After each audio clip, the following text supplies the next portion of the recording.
हथियारों से, जुल्मी जब सब जुल्म करेगा सत्ता के हथियारों से, हम भी उसको जब्त करेंगे एकता कटारों से, सरफरोशी की तमन्ना हमारे दिल में है।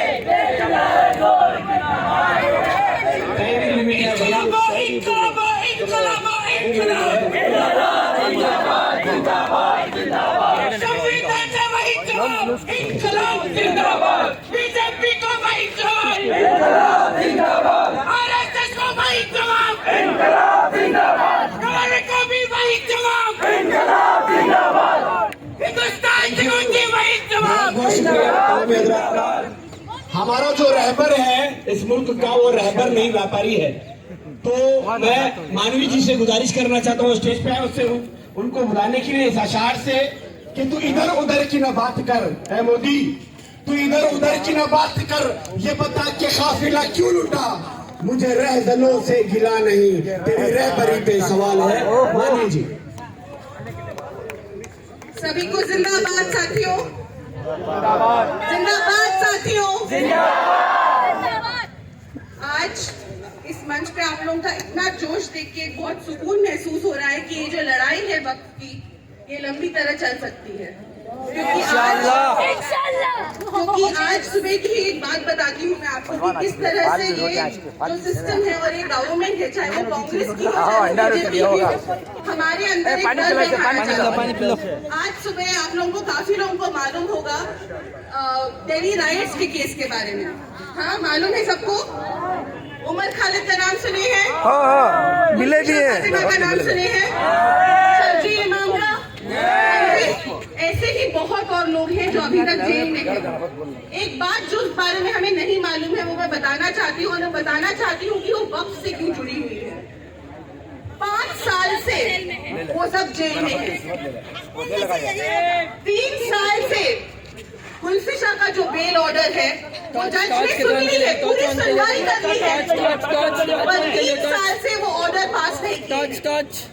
3 साल से उन्होंने ऑर्डर पास नहीं किया। और वो क्या लड़ाई लड़ रहे थे? 5 साल पहले वो कौन सी लड़ाई लड़ रहे थे? हक की लड़ाई लड़ रहे थे, सीएए के खिलाफ लड़ाई लड़ रहे थे। और आज तक सीएए इम्प्लीमेंट नहीं हुआ है। हुआ है क्या? नहीं हुआ है। और वो जो इस तरह की FIR को लेकर वो हमारे अंदर एक डर बैठाना चाहते हैं, और वो डर हम डरेंगे क्या? हम नहीं डरेंगे। हम वक्त के खिलाफ जो ये अमेंडमेंट है उनके खिलाफ लड़ाई लड़ेंगे। एक हिंदू होने के नाते मैं ये बोलना चाहती हूँ सबसे कि जब मैंने ये बात है अपने बाबा को भी बता रही थी, किस तरीके से जो सालों हजारों से जो प्रॉपर्टीज वक्त के लिए यूज हो रही थी, चाहे वो कब्रिस्तान के लिए हो, चाहे वो हॉस्पिटल के लिए हो, चाहे वो किसी तरह के चैरिटेबल काम के लिए।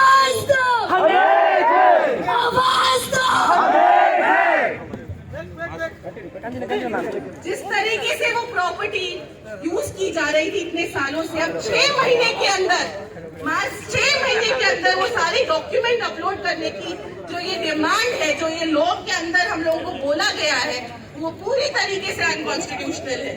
हम अपने घरों को देखें, पूरा हिंदुस्तान देखें, वो मैक्सिमम हिंदुस्तान रेंटेड प्रॉपर्टी में रहता है। हाँ, और उसके अंदर जो वो प्रॉपर्टी है वक्त एक तरीके से कम्युनिटी सपोर्ट प्रोवाइड करता है। सिर्फ मुस्लिम्स को नहीं, हिंदूज को भी कम्युनिटी सपोर्ट प्रोवाइड करता है। इस चीज को दिमाग में रखते हुए हम लोग को एक लंबी लड़ाई लड़नी होगी इस अनकॉन्स्टिट्यूशन लॉ के खिलाफ। एक जो बाबा साहेब ने हमारी लिबर्टी, इक्वालिटी, फ्रेटर्निटी की बात की थी, उसके लिए लड़ाई लड़नी होगी और एक तरीके से बातचीत करनी होगी। आपके आसपास आप लोगों को जानते हैं, जो हिंदू हैं, जो बाकी मुस्लिम भाई हैं, आपके जो क्रिश्चियन भाई हैं, मुझे भी शर्मनाक बात है कि मुझे भी ये अमेंडमेंट से पहले नहीं मालूम था वक्त के बारे में।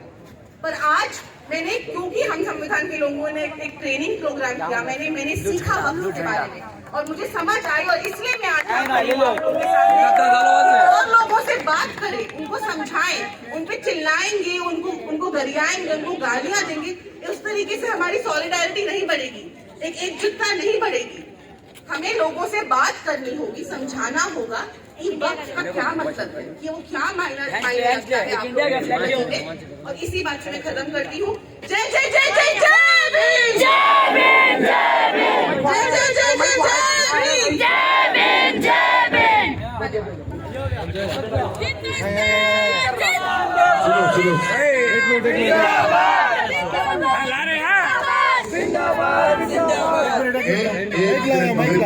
होने जा रहा है। उससे पहले मैं दावत देना चाहता हूँ एक निहायती इंटेलेक्चुअल शख्स, अम्बेडकरवादी और निहायती इल्म रखने वाले, जो कन्नड़ा, उर्दू, इंग्लिश में बेहतरीन इल्म रखते हैं, दीनी, दुनियावी और संविधान का इल्म रखते हैं। मैं एजे खान साहब को दावत देता हूं कि आके आप लोगों को मुखातिब करें।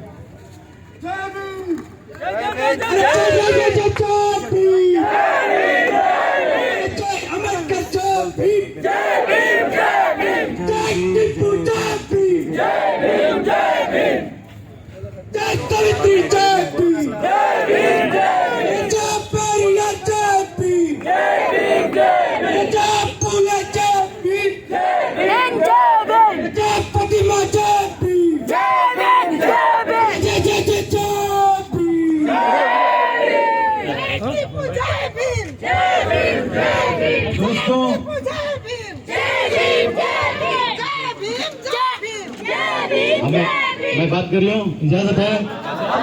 अस्सलाम वालेकुम रहमतुल्लाहि व बरकातहू। ये दूसरे दीगर मजहब के लोगों में जो है, तो चक्कर को देखो, अगर उन्हें नमस्कार बोला तो इतना जोर से नमस्कार नहीं आता है। तो हमें कुछ यूनिक है नहीं, तो काम भी यूनिक करके दिखाना है नहीं। इसके बारे में कुरान में अल्लाह रब्बुल इज्जत फरमाते, कुंतुम खैरुल उम्मा उखरिजत लिन्नास, तुम लोग बड़े बेहतरीन हो दुनिया में तमाम लोगों को भलाई का संदेश देने वाले। ये अल्लाह के कलाम में अल्लाह ने बताया है। ಈ ದೇಶದ ನೈಜ ಇತಿಹಾಸ ಏನಪ್ಪಾ ಅಂದ್ರೆ, ಬಾಬಾ ಸಾಹೇಬ್ ಅಂಬೇಡ್ಕರ್ ಅವರು ಅವರ ಪುಸ್ತಕಗಳಲ್ಲಿ ಬರೆಯುವ ಸಂದರ್ಭದಲ್ಲಿ, ಸ್ನೇಹಿತರ ದಯಮಾಡಿ ಕೇಳ್ರಿ ಒಂದ್ ನಿಮಿಷ, ಎಲ್ಲರೂ ದಯಮಾಡಿ ಕೇಳಬೇಕು. ಯಾಕಂದ್ರೆ ನಾವೇನ್ ಕಲ್ತಿದೀವಲ್ಲ ಅದನ್ನ ನಾವು ನಿಮಗೆ ಕೊಟ್ಟು ಹೋದ್ರೆ ಇದ್ರೆ, ನಾವು ಹಂಗೆ ಸತ್ತೋದ್ರೆ ನೀವು ಚಳವಳಿನ ಮುಂದಕ್ಕೆ ತಗೊಂಡು ಹೋಗೋದು ತುಂಬಾ ಕಷ್ಟ ಆಗುತ್ತೆ. ದಯಮಾಡಿ ಅರ್ಥ ಮಾಡ್ಕೊಂಡ್ರಿ. ತುಂಬಾ ಉತ್ತಮವಾದಂತ ಕೆಲಸ ಬಿಜೆಪಿ ಸರ್ಕಾರ ಏನ್ ಮಾಡುತ್ತಂದ್ರೆ, ಮುಸಲ್ಮಾನರಿಗೆ ಎಲ್ಲರಿಗೂ ಒಂದು ಕಡೆ ಕರ್ಕೊಂಡು ಬರುತ್ತೆ. ಕರೆಕ್ಟಾ? ಬಾಬಾ ಸಾಹೇಬ್ ಅಂಬೇಡ್ಕರ್ ಅವರ ಪುಸ್ತಕದಲ್ಲಿ ತುಂಬಾ ಸ್ಪಷ್ಟವಾಗಿ ಒಂದು ಮಾತು ಬರೀತಾರೆ. ಅದೇನಪ್ಪಾ ಅಂದ್ರೆ, ನೀವು ಯೂಸ್ ಮಾಡುವಂತಹ ಪದಗಳಿದೆಯಲ್ಲ, ನೀವು ಯೂಸ್ ಮಾಡುವಂತಹ ವಾಕ್ಯಗಳಿದೆಯಲ್ಲ, ವರ್ಡ್ಸ್, ಅದನ್ನ ತುಂಬಾ ಚಿಂತನೆಯಿಂದ, ತುಂಬಾ ಗಂಭೀರವಾಗಿ ಯೋಚನೆ ಮಾಡಿ ಮಾತಾಡಿ. ಕಾರಣ, your words bring revolution in the society ಅಂತ ಬಾಬಾ ಸಾಹೇಬ್ ಅಂಬೇಡ್ಕರ್ ಅವರು ಹೇಳ್ತಾರೆ. ಸೊ ಹಾಗಾಗಿ ಏನು ಸಿಎಎ NRC ಸಂದರ್ಭದಲ್ಲಿ ನಾವೆಲ್ಲ ಬೀದಿಗಳಲ್ಲಿ, ಸಂಧಿಗಳಲ್ಲಿ ಎಲ್ಲಾ ಕಡೆನೂ ಕೂಡ ಜೈ ಭೀಮ್ ಘೋಷಣೆಗಳಾಗ್ತಾ, ಈಗಾಗಲೇ ಸಾಕಷ್ಟು ಸ್ನೇಹಿತರು, ನಮ್ಮ ಸಾಧವರು ಕೂಡ ನನ್ನ ಜೊತೆಗಿದ್ದಾರೆ.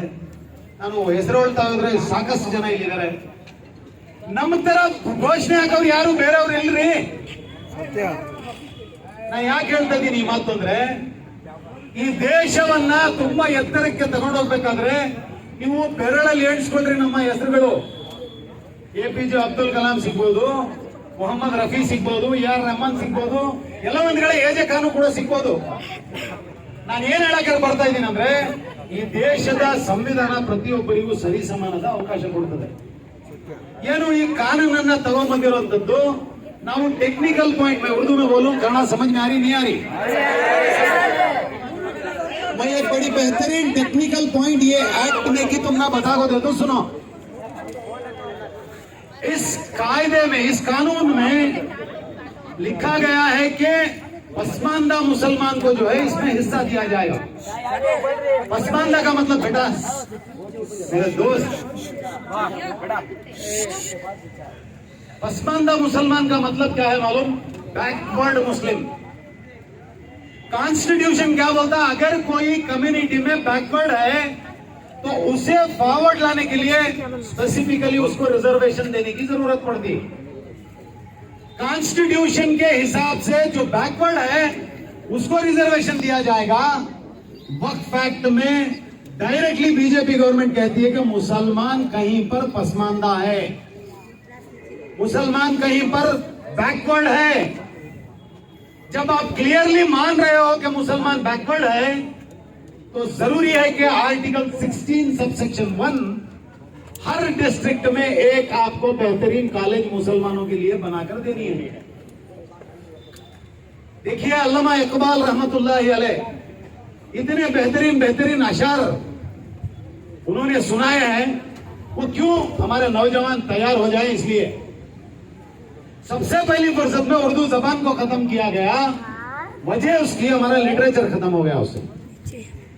अल्लामा इकबाल रहमतुल्लाह अलैह की एक इस मौके पर समझने वाली बात की एक अशार है, मैं आप लोगों को सुनाना चाहूंगा। अगर नहीं समझ में आया वापस पूछो, क्यों उर्दू से जरा दूर हैं।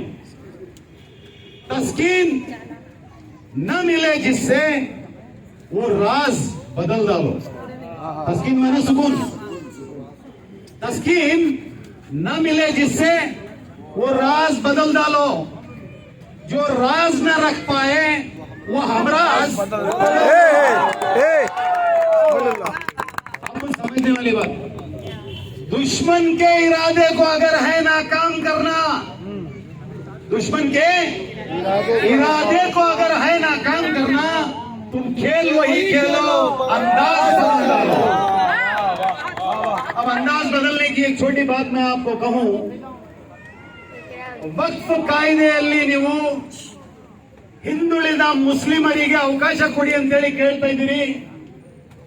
ಆ ಕಾಲದಲ್ಲಿ ಈ ದೇಶಕ್ಕೆ ಪವಿತ್ರವಾದಂತಹ ಸಂವಿಧಾನ ಕೊಟ್ಟಂತಹ ಬಾಬಾ ಸಾಹೇಬ್ ಅಂಬೇಡ್ಕರ್ ಅವರು ಸಮಾನತೆ ಎಲ್ಲರಿಗೂ ಬೇಕು ಅಂದಾಗ ಏನು ನೀವು ಪಾಲನೆ ಮಾಡುವಂತ ಧರ್ಮದಲ್ಲಿ ಯಾರು ಇವತ್ತಿಗೂ ಕೂಡ ಹಿಂದುಳಿದ ವರ್ಗದಲ್ಲಿದ್ದಾರೆ, ದಲಿತ ಸಮುದಾಯದಲ್ಲಿದ್ದಾರೆ, ಅವ್ರೆಲ್ಲರಿಗೂ ಕೂಡ ಎಲ್ಲ ಮಸೀದಿಗಳಲ್ಲಿ ಅಥವಾ ಎಲ್ಲ ದೇವಸ್ಥಾನಗಳಲ್ಲಿ ನೀವು ಮೆಂಬರ್ಸ್ ಮಾಡ್ತೀರಾ? ನೀವು ಎಲ್ಲ ಕಡೆ ಮಾಡ್ಬೇಕಲ್ಲ. ನೀವು ಹಿಂದುಳಿದ ಮುಸಲ್ಮಾನರಿಗೆ ವಕ್ಫಲ್ಲಿ ತಗೊಳ್ಳಿ ಅಂದಾಗ ಈ ದೇಶದ ಸಂವಿಧಾನ ಪ್ರತಿಯೊಬ್ಬರಿಗೂ ಸರಿ ಸಮಾನದ ಅವಕಾಶ ಮಾಡಿಕೊಡುತ್ತೆ. ಈ ದೇಶದ ಪ್ರೆಸಿಡೆಂಟ್ ಅವರು ಮತ್ತೆ ನಾನು ಕೂಡ ಸಮ. ಇದು ಯಾರು ಹೇಳಿದ್ದು? ಇದು ಹೇಳಿದ್ದು ನಮ್ಮ ಅಪ್ಪ ಬಾಬಾ ಸಾಹೇಬ್ ಅಂಬೇಡ್ಕರ್. ನಮಗೆ ಕಾಪಾಡುವಂತದ್ದು ಈ ದೇಶದ ಸಂವಿಧಾನ ಇದೆ. ನೀವು ನೋಡ್ರಿ, ಹಿಜಾಬ್ ಹಾಕಬೇಡಿ ಅಂದ್ರೆ ನಾವು ಆ ಹಿಜಾಬಿನ ವಿಚಾರ ಕೋರ್ಟಿಗೆ ತಗೊಂಡು ಹೋದಾಗ ಸಂವಿಧಾನ ಮುಂದೆ ಬಂದು ಕಾಪಾಡ್ತು ನಮಗೆ. ಕರೆಕ್ಟಾ? अरे जवाब देना जी साहब। मैं बात कर रहा हूं इस मुल्क के दस्तूर की, आइन की। हमारे लिए बड़ा बेहतरीन सा एक संदेश बाबा साहब अंबेडकर का उस जमाने में क्या था, उनको सवाल किया गया, आप अगर आपके समाज को संदेश देना चाहें तो क्या है? इस बात को समझने की सख्त जरूरत है। यहां बात करने वाले काफी सारे लोग हैं। मैं सिर्फ 2 महापुरुषों का संदेश देकर मेरी बात खत्म करूंगा। मेरी नजर में एक बड़ा महापुरुष है डॉक्टर बाबा साहब अम्बेडकर, दूसरा बड़ा महापुरुष है हजरत टीपू सुल्तान। उसकी वजह है कहाँ की खड़गो इमोशनली बोलने का नहीं, वजह है बाबा साहब अम्बेडकर को सवाल जब पूछा गया तो उनका जवाब था, आप चैट जीपीटी का जमाना है, नहीं तो ग्रोक में जाकर चेक कर लो, तुमने क्लियरली समझ में आ जाता है क्या बोलेंगे। बाबा साहब अम्बेडकर ने बताया, मैंने बड़ा बेहतरीन कॉन्स्टिट्यूशन दिया है। जिस जगह पर पॉलिसी बनती है यानी कि असेंबली पार्लियामेंट, ऐसी जगह पर कॉन्स्टिट्यूशन को चाहने वाला नहीं गया, कॉन्स्टिट्यूशन की वजह से लोग राष्ट्रपति पर उतरना पड़ता। तो इस चीज के ऊपर भी हम लोग तवज्जो देना है। और हजरत टीपू सुल्तान शहीद रहमतुल्लाह अलैह की एक आखिरी बात, मैं उनका आखिरी मैसेज देकर मैं मेरी बात को खत्म करूंगा। जब उनको तलाश करने के बाद काफी सारी जगह देखा गया, उनको जो है नहीं मिली। तलाश करने के बाद, मैं उनके जिस्म को तलाश करने के बाद नहीं मिले, तो उसी वक्त में दुश्मन ने एक बड़ा बेहतरीन सा उस वक्त में एक सजेशन देता है। वो क्या है? जिस जगह पर हजरत टीपू सुल्तान के दुश्मन ज्यादा गिरे हैं उस जगह देखिए वो शेर मिल जाएगा। तो ऐसी हस्ती को जब जाकर देखा गया तो हजरत टीपू सुल्तान शहीद रहमतुल्लाह अलैह की आंखें खुली थी। पढ़ो ही है, पढ़ा है आपने? बेशक। आंखें खुली थी। दूसरा एक बड़ा ताज्जुब वाला काम था, वो अपने हाथ में तलवार ऐसे ही पकड़े थे। हे सुभान अल्लाह। क्या इसका मतलब? इसका मतलब है मैं मर जाऊंगा, मिट जाऊंगा, मेरे अधिकार को मैं नहीं छोड़ूंगा। लेकिन आज हमें अधिकार छोड़कर रास्ते पर, नुक्कड़ पर उतरने की नौबत आ गई है। और आंखें खुले रखने वाले मतलब यह है मेरा दोस्त कौन है, मेरा दुश्मन कौन है, ये पहले तो समझना है ना। इन चीजों को समझेंगे। और मैं समझता हूं वक्त बिल एंड नहीं है। दुश्मन की चालें ऐसी है, बेचारों को रात में नींद नहीं आती कि हम लोगों को कैसा तकलीफ दिया जाए। मगर ये बात उनको शायद फिर से हमें दोहराना पड़ेगा। बाबा साहब अम्बेडकर ने कहा था, those who forgets history can not make history. हम लोगों ने ऐसा इतिहास बनाया है इस मुल्क में, ख्वाजा मोइनुद्दीन चिश्ती रहमतुल्लाह अलैह हो या फिर कई बुजुर्गों को आप चेक करके देखें, दीगर मजहब के लोगों को इक्वालिटी का मैसेज देकर आज इस मुल्क में इतनी ज्यादा आबादी है। मतलब क्या है इसका? बाबा साहब अम्बेडकर ने अपनी किताब में लिखा है दिल की आवाज। तो यहाँ के मूल निवासी बाशिंदे जो थे, जिन पर जुल्म होता गया, हमारे आबा व अजदाद ने, सूफिया इकराम ने उन लोगों को सही मैसेज देकर ईमान में लाए। आज भी दुश्मन की नजर में हम लोग वैसे ही खटकते हैं। मैं जितने भी ये चालें चलेंगे, जितने भी ये षड्यंत्र रचाएंगे, इन सब के खिलाफ, इन सब के अपोजिट में हम लोगों को लथाल वेपन जो है that is constitution of India. और कॉन्स्टिट्यूशन ऑफ इंडिया में बाबा साहब अम्बेडकर ने सबसे पहला आर्टिकल लिखा है। इस बात को समझ लिए सारे मुसलमान, अगर यहां से समझ कर गए इंशाल्लाह वो रेवोल्यूशन है। वो क्या मालूम? पहला आर्टिकल है इंडिया दैट इज भारत। क्या समझे? बाबा साहब अम्बेडकर से सवाल पूछा जाता है, ये हिंदुस्तान नहीं क्या? लिख को रख ले जवाब। अगर मैं आज हिंदुस्तान बोलूं, आने वालों दिनों में हिंदू राष्ट्र बनाने की बात कहेंगे। That is why India that is Bharat. ये बाबा साहब अम्बेडकर। वाह वाह। हमें कॉन्स्टिट्यूशन ही समझ में नहीं आया अब तक। आर्टिकल 48 है। आर्टिकल 48 बोलता है कौन सा जानवर अगर उसकी ब्रीड खत्म हो जा रही है, साइंटिफिकल रिपोर्ट ले को उस जानवर को डेवलप करने का काम किया जा सकता है। कॉन्स्टिट्यूशन बोलता है गो हत्या, दना हत्या, साइंटिफिकल रिपोर्ट है क्या गवर्नमेंट के पास? कॉन्स्टिट्यूशन में हर चीज का रास्ता है। नुक्कड़ पर, रास्ते पर उतर कर भी अवेयरनेस लाया जा सकता है, इसलिए हम लोग अवेयरनेस में भी आए हैं। इसके अलावा मैं, हमारे भाई आए खड़े हैं कोतवाल मोहम्मद मोहसिन। आपने सुना होगा 2B रिजर्वेशन जो बीजेपी गवर्नमेंट वापस ले ली थी, सुने थे? क्या हुआ उसका मालूम? सुप्रीम कोर्ट में स्टे मिला था मालूम? वापस कंटिन्यू है वो 4% का रिजर्वेशन हमारा। वो स्टे लेने वाली हस्ती है। माशाअल्लाह माशाअल्लाह। ऐसे कई लोग हैं। कुरान भी जो है हम लोगों को समझाता है आस्क द एक्सपर्ट। कौन किस चीज में, कौन सी फील्ड में, मुझे अच्छा खासा एंट्रेंस के काम करना नहीं आता, हमारे साथ भाई करते, मुझे जरूरत पड़ी तो मैं इनको बोलना था घर को जरूरी। मतलब क्या है, हर इंसान अलग अलग जगह में माहिर है। हमारी महारत को अगर एक जगह इकट्ठा कर काम करेंगे, समाज के दूसरे मसलक के लोगों को भी इंसाफ दिलाने में हम लोग आगे आएंगे। मैं शुरू में जो बात कही थी कुरान की, वही बात को आप तमाम के सामने कहकर खत्म करूंगा। कुंतुम खैरुल उम्मा उखरिजत लिन्नास। तुम लोग बड़े बेहतरीन हो तमाम इंसानों में। क्यों? लोगों को बुराई से रोकते हो, अच्छाई की ओर बुलाते हो। इसीलिए हमारे आबा व अजदाद ने यह काम किया था। यही बात अल्लाह के नबी सल्लल्लाहु अलैहि वसल्लम ने फरमाई, बल्लिग मा उनज़िला इलैक, मुझ पर जो नाजिल किया गया मैंने तुम तक पहुंचा दिया। कमा बल्लगता शाहिदा व गाइबा, जो यहाँ है आने वालों तक वो मैसेज पहुंचाए। ये जो जुल्म हमारे ऊपर चल रहा है, इसकी वजह एक है कि हम समानता के मानने वाले हैं, इक्वालिटी के मानने वाले हैं, सोशल जस्टिस के मानने वाले हैं, और कॉन्स्टिट्यूशन भी इसी चीज की गारंटी देता है। जय भीम, जय टिप्पू सुल्तान। वक्त का तकाजा,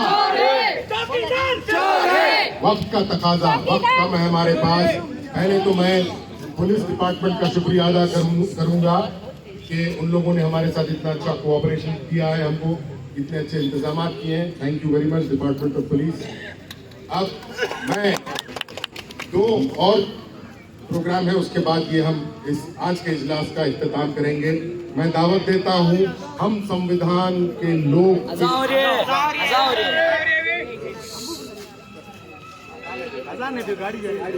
हम संविधान के लोग के रूह रवा जिया नोमानी को वो अपनी बात रखे आप सबके सामने। जिंदगी से शेर की एक दिन जिंदगी। दोस्तों अस्सलाम वालेकुम। मैं बात सिर्फ अपने खेल से शुरू करना चाहूंगा। उन्हें ये फिक्र है हरदम नई तर्ज जफा क्या है, हमें ये शौक है देखें सितम की इंतहा क्या है।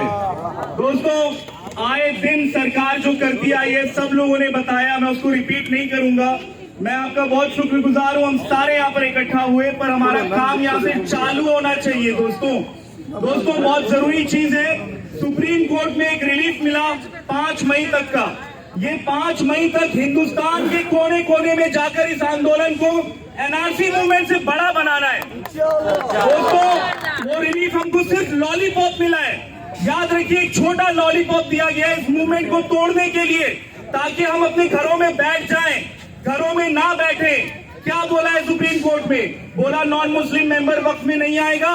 दूसरा, जो प्रॉपर्टी वक्फ थी यानी यूजेज की तरह से, अगर कोई मान लीजिए मस्जिद 500 साल से मस्जिद है तो उसको अभी नहीं छुआ जाएगा। ये तो एक लॉलीपॉप है। मसला मेन ये है 6 महीने के अंदर मस्जिदों को बोला जा रहा है कि अपना डॉक्यूमेंट डालो। अरे नरेंद्र मोदी अपनी डिग्री नहीं दिखा पाया 12 साल में।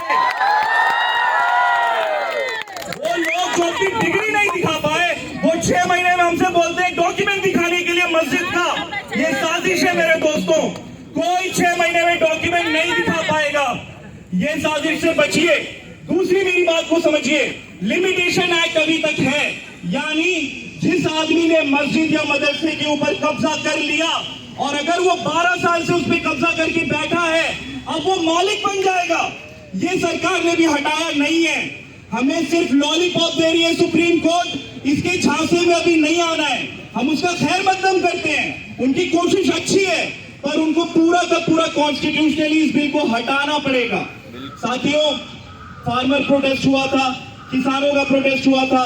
साथियों एकदम सांड की तरह सीधा सिर्फ वक्फ और कॉन्स्टिट्यूशन पे बात करिएगा। फार्मर प्रोटेस्ट में सिर्फ फार्मर का इशू था, रोड बंद करके बैठ गए थे। All India Muslim personal law board ने ऐलान किया है सेफ वक्फ सेफ कॉन्स्टिट्यूशन, कन्नड़ा में वक्फ रक्षिसी संविधान रक्षिसी। इस आंदोलन को मजबूत बनाइए और धीरे धीरे अपने एरिया में जाकर प्रॉब्लम के बारे में बताइए।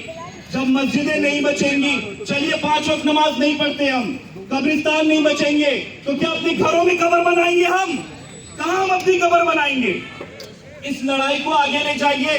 और एक चीज, बाबरी मस्जिद के बारे में हम सबको पता है, और मेरी बात याद रखिए, मैं अपने नौजवान भाइयों से ये कह रहा हूं, जो गलती हमारे बाप दादा ने करी वो मत करिएगा। बाबरी मस्जिद के अंदर हमसे बोला गया सुप्रीम कोर्ट में मसला चल रहा है, खामोश रहो। क्या मिला हमें? हमारी मस्जिद छीन ली गई। और सुप्रीम कोर्ट ने क्या बोला? बोला वहां पे राम मंदिर नहीं था। ये सुप्रीम कोर्ट ने फैसले में बोला, कोई सबूत नहीं मिला बाबरी मस्जिद के नीचे राम मंदिर का। तब भी सुप्रीम कोर्ट ने बोला collective conscience of the nation, यानी लोगों को खुश रखने के लिए हम ये फैसला दे रहे हैं। तो हमें ये सवाल करना है कि क्या हम हिंदुस्तान के लोगों में से नहीं है? क्या हमें खुश रखने के लिए सुप्रीम कोर्ट फैसला देगा? और ये करने के लिए मुझे और आपको सबको मिलकर तब तक इस मूवमेंट को मजबूत रखना है जब तक ये कानून या तो सरकार वापस ना ले ले या सुप्रीम कोर्ट ना दे दे। इन दोनों में से अगर कुछ नहीं होता है तो फिर वो लड़ाई आगे बढ़ाई जाएगी और इस सरकार को उखाड़ के फेंकने का मूवमेंट स्टार्ट किया जाएगा। दोस्तों कोई भी सूरत में हमारे शरीयत के अंदर कोई रहने दो, चाहे वो बीजेपी वाला रहने दो, चाहे कोई रहने दो, हमारे शरीयत में मुदाखलत होगी, अपनी जानें इंशाअल्लाह सामने लगा देंगे। पर मेरे दोस्त फिलिस्तीन के भाइयों को देखो, वहां पर 22,000 से ज्यादा हमारी औरतें शहीद हो चुकी, डेली लड़ रही हैं। अगर अपने आप को बचाना है, हमें सिर्फ फिलिस्तीनियों के बारे में बात नहीं करनी, उनके जज्बे को देखना पड़ेगा। अल्लाह हम सबको शहीद होने का जज्बा दे। हक की दोस्तों, हमारा एक छोटा सा ग्रुप है, हम संविधान के लोग। आपके हाथ में पैम्फलेट आया होगा, उस पैम्फलेट के ऊपर स्कैनर है, उसको स्कैन करिए, अपने एरिया का आप उसमें डालिए, अपने एरिया में लीड लीजिए, अपने एरिया में छोटे छोटे प्रोग्राम करिए। रातों को हमारे भाई बैठे होते हैं गप्पे लगाने, दोस्तों से मिलने, उन एरियाज में जाइए, उनको जाकर समझाइए ये सिर्फ मस्जिदों का इशू है, ईदगाह का इशू है, कब्रिस्तान का इशू है, ये संविधान का इशू है। और इस मुल्क में जब भी संविधान की बात आई है या आजादी की लड़ने की बात आई है, सबसे आगे मुसलमान रहे हैं। जाकर बताना आरएसएस वालों को, देखकर आज इंडिया गेट पे हमारे नाम कैसे लिखे गए शहादत में, और इंशाअल्लाह जो नाम लिखे गए हैं कई हजार हैं, जरूरत पड़ेगी कई लाख शहीद हो जाएंगे। दोस्तों, लास्ट में अपनी बात, जी ये बहुत जरूरी बात है। क्या आप लोगों को लगता है कि इस तरह के प्रोटेस्ट कंटिन्यू होने चाहिए? हाथ उठा के बताइए। क्या हम सब मिलकर मेहनत करेंगे अपने अपने एरिया में बात फैलाने के लिए? अगर हम लोग अपनी लड़ाई मिलकर लड़ेंगे तभी हम जीत पाएंगे। एक इंपॉर्टेंट चीज मैंने कल व्हाट्सएप पे देखा, कई जगह बोरा कम्युनिटी के बारे में अफवाहें फैलाई जा रही हैं। आरएसएस के प्रोपेगेंडा में मत फंसिए। वो जो चंद चमचे बोरा कम्युनिटी के मोदी के साथ कल फोटो खिंचा कर आए, वो अपनी दीन दुनिया आखिरत बेच चुके हैं, उनके चक्कर में मत पड़िए। बोरा कम्युनिटी ये इंपॉर्टेंट है। कल असदुद्दीन ओवैसी ने ये बात बताई थी मुस्लिम पर्सनल लॉ बोर्ड की मीटिंग में हैदराबाद में, उसको सुनिए। Muslim personal law board joint parliamentary committee का हिस्सा था, बोरा कम्युनिटी के लोग उधर आए थे, उनके जिम्मेदार आए थे, ये चोर नहीं आए थे जो अपना ईमान बेच चुके और मोदी के साथ फोटो खिंचवाए। बोरा कम्युनिटी ने बोला हमारा इस वक्त बिल के खिलाफ आंदोलन रहेगा, उन्होंने इसके खिलाफ दिया है, तो बोरा कम्युनिटी हमारे साथ है। चंद बिके हुए लोगों को देखकर अपनी यूनिटी को खराब मत करिए। आपसे लास्ट गुजारिश है, फिर से आपके पास पैम्फलेट्स है, उसके जो स्कैन करिए, स्कैन कर इंशाल्लाह इसके साथ जुड़िए। बहुत बहुत शुक्रिया। एक लास्ट नारा हम लगाएंगे, मैं वक्फ रक्षसी संविधान रक्षसी, वक्फ रक्षसी संविधान रक्षसी, वक्फ रक्षसी संविधान रक्षसी, वक्फ रक्षसी संविधान रक्षसी। बहुत शुक्रिया। जिया भाई, अभी मैं एक चंद लफ्ज बोलूंगा और आप दोहराइए। आप सब मिलके ये दोहराइए। कितने बाजू कितने सर, कितने बाजू कितने सर, कितने बाजू कितने सर, कितने बाजू कितने सर, गिल्ले दुश्मन ध्यान से, गिल्ले दुश्मन ध्यान से, गिल्ले दुश्मन ध्यान से, गिल्ले दुश्मन ध्यान से, हारेगा वो हर बाजी, हारेगा वो हर बाजी, जब खेलेंगे हम जी जान से। हमारे वलीद हाशमी साहब एक शायरी कहना चाहते।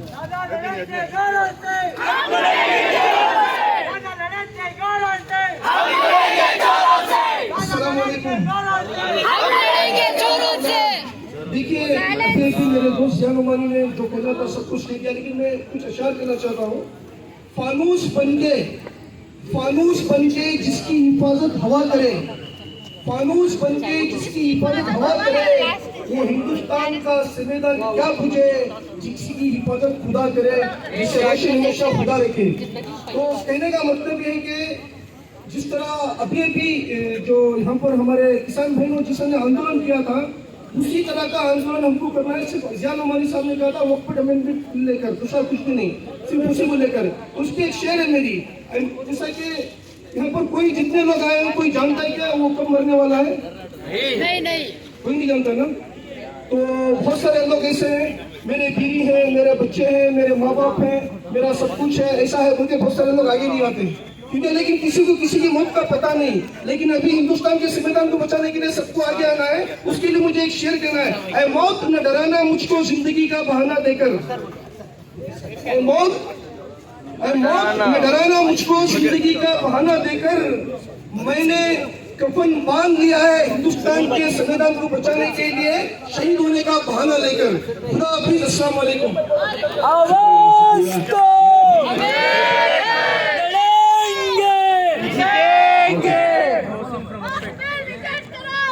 शुक्रिया, शुक्रिया, माशाल्लाह।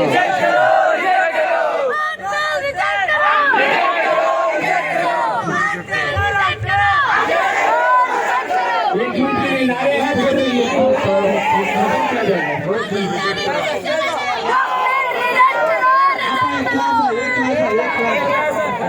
हैं, फिर भगत सिंह तो जिंदा है, भगत सिंह तो जिंदा है, हर एक लहू के कतरे में, हर एक लहू के कतरे में, इनकलाब के नारों में,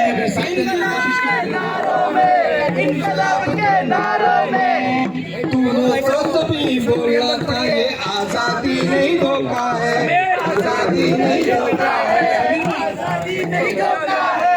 गोरों की बहुत कम में भी जरा साथ देने के वास्ते बहुत कम में प्रियम्बल पढ़ो भाई, चलो प्रियम्बल करो। बहुत बहुत शुक्रिया, बहुत बहुत शुक्रिया। माफी चाहते हैं, कई लोग बात नहीं कर पाए, कई लोग नारे नहीं लगा पाए, उनको हम संविधान के लोग की जानिब से हम लोग माफी चाहते हैं क्योंकि वक्त का तकाजा है।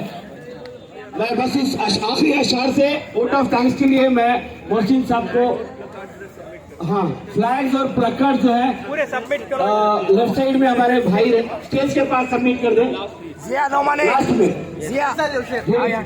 बस इस आखिरी अशार से मैं कोतवाल मोहम्मद मोहसिन को दावत देना चाहता हूँ वोट ऑफ थैंक्स के लिए कि हमी को कातिल कहेगी दुनिया, हमी को कातिल कहेगी दुनिया, हमारा एक काम होगा, हमी कुएं खोदते फिरेंगे, हमी पे पानी हराम होगा। अगर यही ज़हनियत रही तो मुझे ये डर है न कोई अब्दुल हमीद होगा, न कोई अब्दुल कलाम होगा। कोतवाल मोहम्मद मोहसिन साहब। भाई झंडा इधर लेते आइए, झंडे इधर लेकर आ जाइए, प्लकार्ड और झंडे यहाँ लेते आइए। अस्सलाम वालेकुम वरहमतुल्लाहि वबरकातुहू।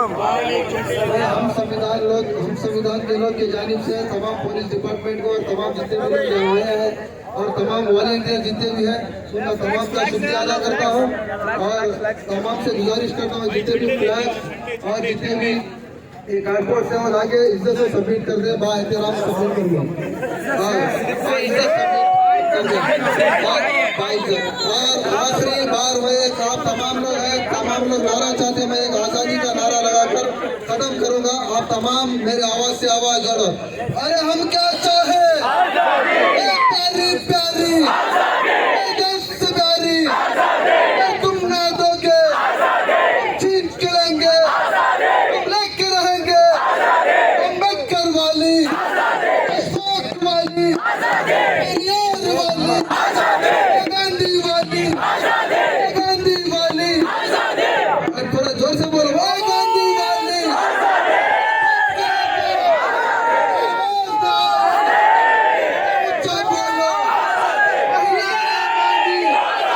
पुलिस भी मांगा, अम्बेडकर वाली, अशफाक वाली, अमेंडमेंट बिल से, अमेंडमेंट बिल से, इस छुआछूत से, इस ऊंच नीच से, बीजेपी से, आरएसएस से,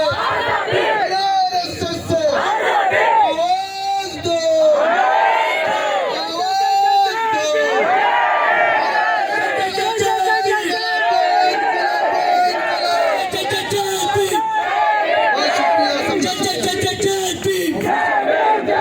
अब ये प्रोटेस्ट खत्म करते हैं। सबसे गुजारिश है, पुलिस वाले बहुत देर से हमारा इंतजार कर रहे हैं, उनका जो साथ दे और घर निकल जाए। बहुत बहुत शुक्रिया तमिलनाडु विशेष सेवा की ಪೊಲೀಸ್ ಸಿಬ್ಬಂದಿಗಳಿಗೆ ಬಹಳಷ್ಟು ಪೊಲೀಸ್ ಅಫಿಷಿಯಲ್ಗೆಲ್ಲ ಬಹಳಷ್ಟು ಅನಂತ ಧನ್ಯವಾದ।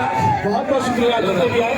पैम्पलेट में QR कोड है, जरूर से जरूर हमारा जो है वो व्हाट्सएप ग्रुप ज्वाइन करें और बैचेस झंडे सारे जो है यहाँ पर पहुंचे। जज़ाकल्लाह खैर। अस्सलाम वालेकुम व रहमतुल्लाहि व बरकातुहू। बिल रिजेक्ट नहीं होगी तब तक ये प्रोजेक्ट सारे इंडिया पर कंटिन्यू रहेंगे। इंशाअल्लाह इंशाअल्लाह।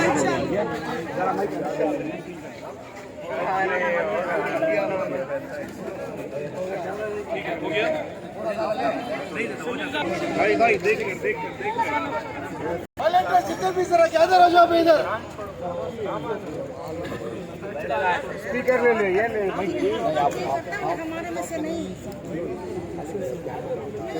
पूरे वॉलंटियर तहे दिल से शुक्रिया, तहे दिल से शुक्रिया।